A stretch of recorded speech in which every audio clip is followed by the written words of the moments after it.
Okay, now for chapter 3. After these things did King Ahasuerus promote Haman the son of Hammedatha the Agagite. Pay attention to that. Haman the son of Hammedatha the Agagite, and advanced him and set his seat above all the princes that were with him. Now, just to keep everyone up to date, Cambridge noted how after these things, in essence, between the 7th and the 12th years of Xerxes' reign. And remember, Esther has been the queen since his 7th year.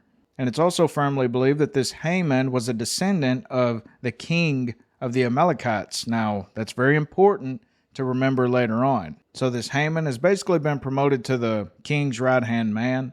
Verse 2, and all the king's servants that were in the king's gate bowed and reverenced Haman, for the king had so commanded concerning him. But Mordecai bowed not, nor did he reverence. Pulpit commented about how the Greeks occasionally refused to prostrate themselves before the great king himself, saying that it was not their custom to worship men. Mordecai seems to have had the same feeling. Prostration was, he thought, an act of worship, and it was not proper to worship anyone excepting God. Now keep in mind about how the Amalekites, in whom we do believe Haman was a descendant of, once again, the Amalekites were pretty much the very first enemies against the Jews, or the Hebrew people in general, whenever they crossed the Red Sea.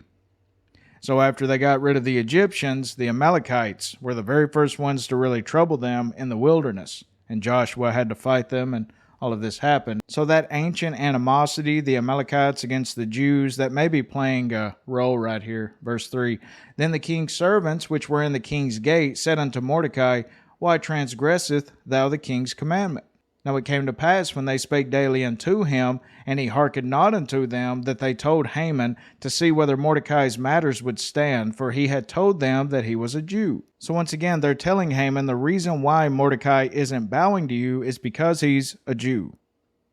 And therefore did not deny this reverence to Haman out of pride, or any personal grudge against him, much less from a rebellious mind and contempt of the king's authority and command, but merely out of conscience to give such honor to God. Verse 5, and when Haman saw that Mordecai bowed not, nor did him reverence, then was Haman full of wrath. And he thought scorn to lay hands on Mordecai alone, for they had showed him the people of Mordecai. Wherefore Haman sought to destroy all the Jews that were throughout the whole kingdom of Ahasuerus, even the people of Mordecai. Because if Mordecai is not bowing to him out of the very fact that he's a Jew, then none of the Jews will pay homage to Haman, and Haman will not tolerate that. You have to also remember, Satan is most certainly wanting to destroy the Jews. He's always tried. And we've went over this before. He tried it with the Egyptians, with the Assyrians, with Athaliah. Now here at this time with Haman, and then later on as Antiochus Epiphanes.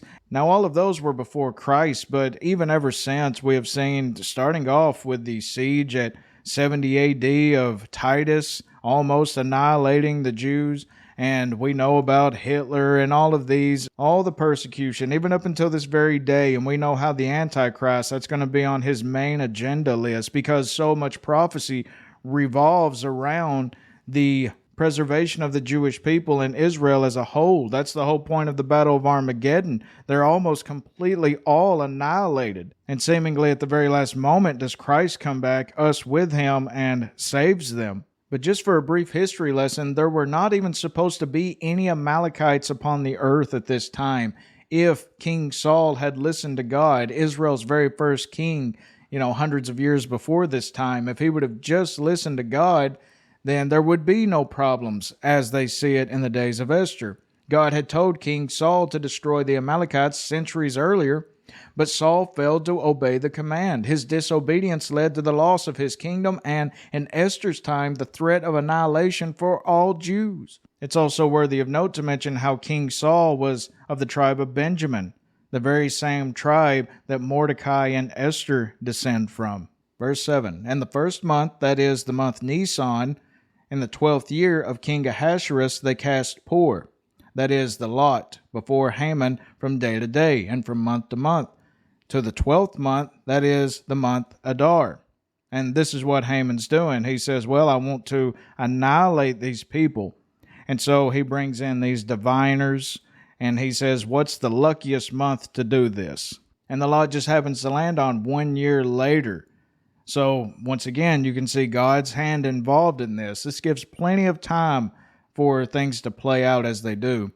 And Haman said unto King Ahasuerus, there is a certain people scattered abroad and dispersed among the people in all the provinces of thy kingdom, and their laws are diverse from all people. Neither keep they the king's laws. Therefore, it is not for the king's profit to suffer them, or to keep them alive.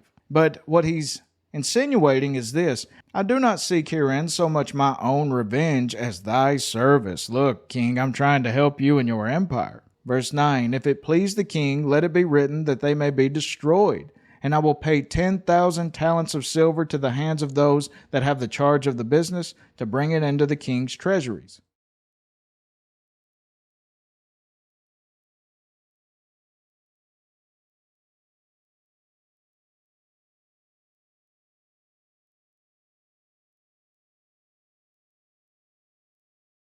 And the king took his ring from his hand, and gave it unto Haman, the son of Hammedatha, the Agagite, the Jews' enemy. And the king said unto Haman, the silver is given to thee, the people also, to do with them as it seemeth good to thee. See, because Xerxes, he's so filthy rich that he just says, keep your talents. Then were the king's scribes called on the 13th day of the first month, and there was written according to all that Haman had commanded unto the king's lieutenants, and to the governors that were over every province, and to the rulers of every people of every province according to the writing thereof, and to every people after their language. In the name of King Ahasuerus was it written, and sealed with the king's ring. So throughout this book of Esther, though God is not mentioned, nor the devil, nor spirits of any kind, we see through these physical acts how there is this spiritual battle playing back and forth. And the letters were sent by post into all the king's provinces, to destroy, to kill, and to cause to perish all Jews, both young and old, little children and women, in 1 day, even upon the 13th day of the 12th month, which is the month Adar, and to take the spoil of them for a prey. The copy of the writing for a commandment to be given in every province was published unto all people, that they should be ready against that day. The post went out, being hastened by the king's commandment, and the decree was given in Shushan the palace. And the king and Haman sat down to drink, but the city Shushan was perplexed. Now notice how it doesn't say how the Jews within the city were perplexed. The Persians even are perplexed. What? You're going to massacre the Jews? For what?